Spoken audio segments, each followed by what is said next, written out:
เพื่อฝันลำพัง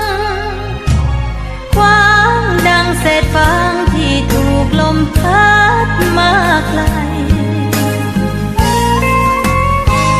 จากเช้าจดเย็นต้องเป็นคนมีเจ้านาย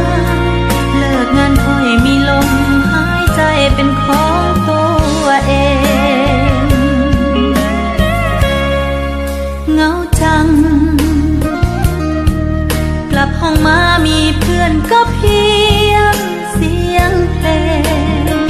งวันที่ปัญหาหอบภาระเข้ามาคมเหง